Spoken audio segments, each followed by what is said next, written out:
Depending on where you're watching us, today is or was the 4th of July, America's Independence Day, an opportunity to spend time with family, throw a barbecue, go to a ball game. Arguably the biggest star in baseball ever was Babe Ruth. A new exhibition devoted to him has opened at the Smithsonian's National Portrait Gallery. Jane O'Brien went along. Take me out to the ball game.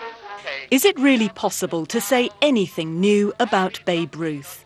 Almost 70 years after his death, he is still the world's most famous and best-loved baseball player. But this tiny exhibition at the National Portrait Gallery offers a more intimate look at the legend.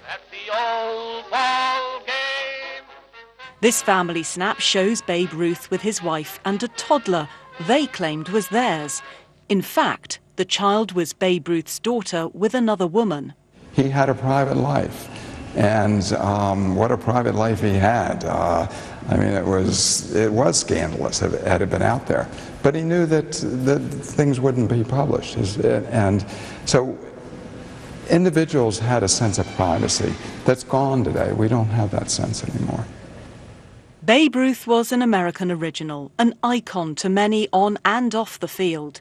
He spent time with children in particular, and despite his fame, remained open and accessible to all his fans. This is one of the first photographs Babe Ruth signed after transferring to the New York Yankees.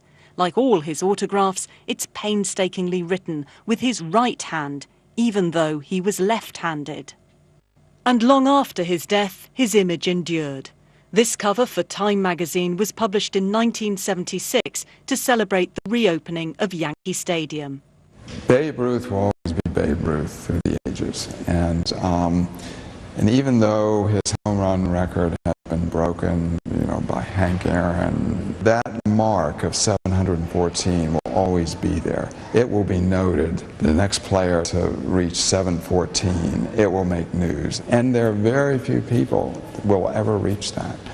So Babe Ruth really is immortal in many ways. So Babe Ruth is here to stay. And indeed, the most moving photo in the exhibition is one of the last ever taken. Babe Ruth, his face ravaged by cancer, with his back to the camera, but still the unmistakable star. Jane O'Brien, BBC News, Washington.